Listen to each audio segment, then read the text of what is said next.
All right. You like getting the guys out there in the conditions a bit? Yeah, it's good for us. Go out there.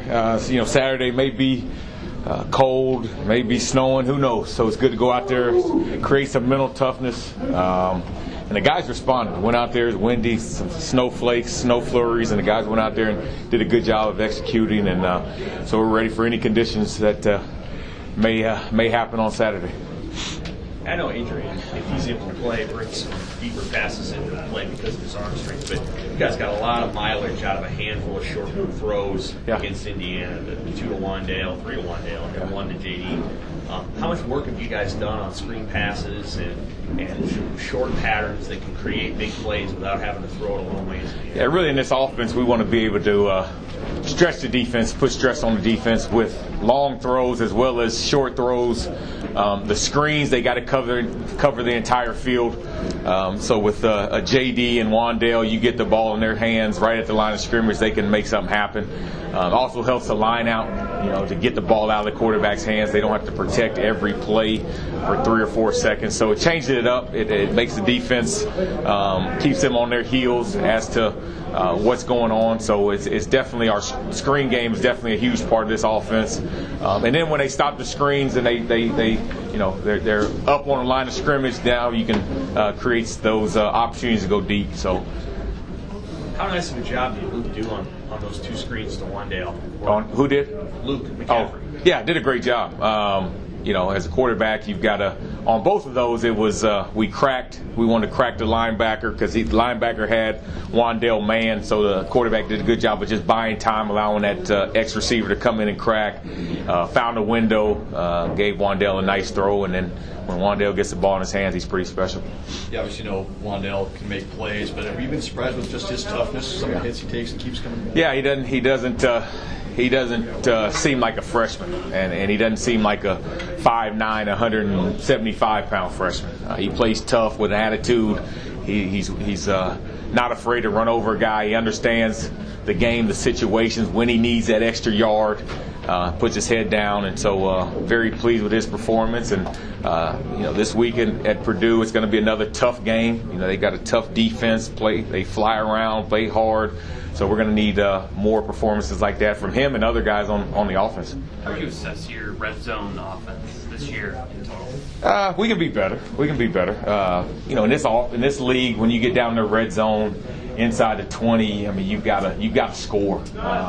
We've had some struggles at the kicking position, so we got to take it in our own hands. And instead of settling for field goals, we got to go and score touchdowns against the offenses we're going to play.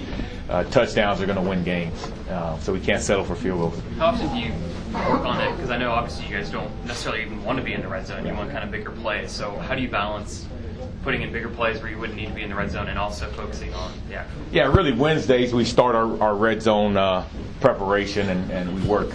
Wednesday's a heavy red zone day.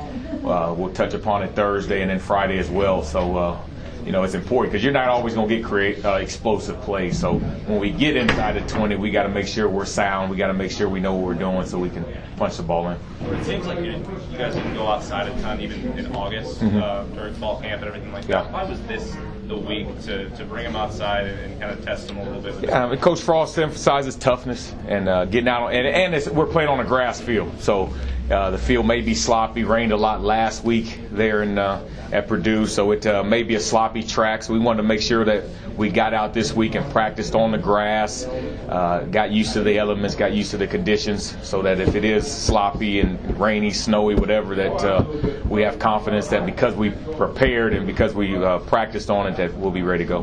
Have they responded well to that bad weather? Yeah, good day. Good day yesterday. We were outside. Good day today. Guys are, they focused in. A lot of times you go out there and it's cold, snowy. Those guys were focused on a game plan, focused on what we have to do, and we definitely got better today. As a coach, how do you keep guys in your room engaged? If maybe this season hasn't gone like they hoped it would individually, and maybe a guy would want to check out, what do you do with those types? Well, we told them that the standard is a standard. So if things aren't going your way, we try to teach life lessons. If things aren't going your way in life, you can't quit. You can't give up. You got to just keep plugging, keep grinding, keep doing the things that are going to help you be successful. Also told them that, you know, we've got 4 more games guaranteed, and that let's make this the best 4 games of individually of the year season and collectively. And so the guys have done a great job responding, being dialed in. No one's checked out. We all want to win these next 4 to guarantee a 5th game, and then win a bowl game and finish this season off the right way. So a lot of season left, and they understand that. And they understand that when their number's called, they got to be ready to go. I know you get asked about young guys like every week, but is there a true freshman beyond Darian who you'd say, okay, he can maybe work into the lineup at some point? Yeah, we have confidence in all the guys. The Marion Houston Peanut, Jamie Nance, you know, they're working against our defense, and it's all about developing, and you know, so they're lifting, they're going against our defense. You know, they'll have a January or February to create some mental toughness and physical toughness, and then have a spring, and then so we expect those guys, you know, this time next year to be in the mix and help to contribute. And then we got to go out and recruit and continue to bring in guys that can help this program get to the top. With having some success against Indiana offensively, are you guys closer to finding just a couple of things you do really well in identity? Yeah, we are. You know, of the 4, we showed the offense. We had 4 clean series where we didn't have a penalty, didn't have a turnover. You know, there was less than 3 tackle for losses, and when we had clean series, we scored 4 times. So when we don't beat ourselves, then we're pretty good.